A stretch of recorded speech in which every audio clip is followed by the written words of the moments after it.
Hello అండి, welcome to Renuka's culinary. ఇవాళ మన రెసిపీ వచ్చేసి సింపుల్ అండ్ ఈజీగా చేసుకునే రొయ్యల వేపుడు.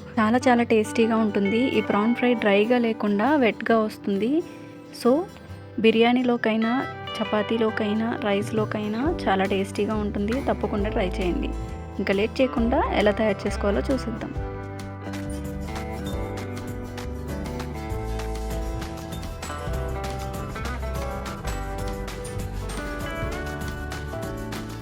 ఈ రొయ్యల వేపుడు తయారు చేసుకోవడానికి నేను 1/2 kg వరకు రొయ్యల్ని తీసుకొని ఇలా నీట్గా క్లీన్గా వాష్ చేసుకొని పెట్టుకున్నాను. ఇవి వాటర్ లేకుండా రొయ్యలు మాత్రమే ఒక బౌల్లోకి తీసుకోవాలి.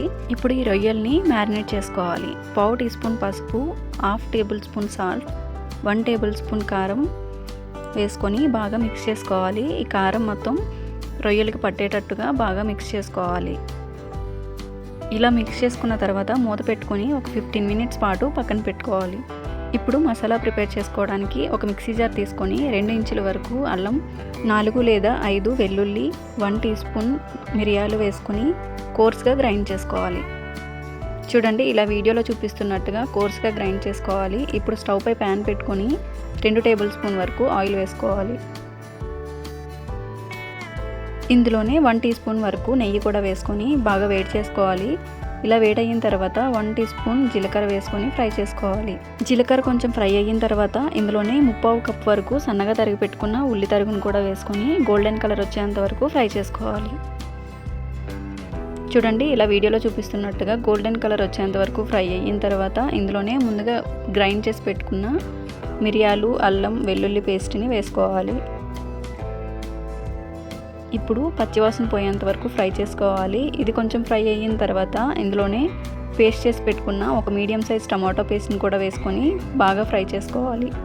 చూడండి, ఇలా ఆయిల్ సెపరేట్ అయ్యడం స్టార్ట్ అయితే టమాటో పేస్ట్ కూడా బాగా ఫ్రై అయిపోయినట్టే. ఇప్పుడు ఇందులోనే టేస్ట్కి సరిపడా సాల్ట్, 1/2 టీ స్పూన్ ధనియాల పొడి, 1/2 టీ స్పూన్ పసుపు కూడా వేసుకొని ఫ్రై చేసుకోవాలి. ఇలా ఆయిల్ మొత్తం సెపరేట్ అయిన తర్వాత ఇందులోనే ముందుగా మ్యారినేట్ చేసి పెట్టుకున్న రొయ్యలను కూడా వేసుకొని బాగా మిక్స్ చేసుకోవాలి. ఈ రొయ్యల వేపుల్లో సెపరేట్గా వాటర్ ఏమి యాడ్ చేయాల్సిన అవసరం లేదు. రొయ్యల్లో ఉన్న వాటర్తోనే రొయ్యలు మొత్తం బాగా ఉడికిపోతాయి. రొయ్యల్లో ఉన్న వాటర్ అంతా ఇంకిపోయేంత వరకు ఫ్రై చేసుకోవాలి. చూడండి, వాటర్ మొత్తం ఇంకిపోయిన తర్వాత రొయ్యలు బాగా ఉడికిపోయాయి. ఇప్పుడు ఇందులోనే 4 లేదా 5 పచ్చిమిరపకాయలని ఇలా చీల్చుకొని వేసుకోవాలి. అలాగే 2 రెమ్మల వరకు కరివేపాకు కూడా వేసుకొని ఒక 2 మినిట్స్ పాటు ఫ్రై చేసుకోవాలి. ఇలా 2 మినిట్స్ పాటు ఫ్రై చేసుకున్న తర్వాత ఫైనల్గా ఇందులో ముందుగా కట్ చేసి పెట్టుకున్న కొత్తిమీరని కూడా వేసుకొని ఒకసారి కలుపుకొని స్టవ్ ఆఫ్ చేసుకోవాలి.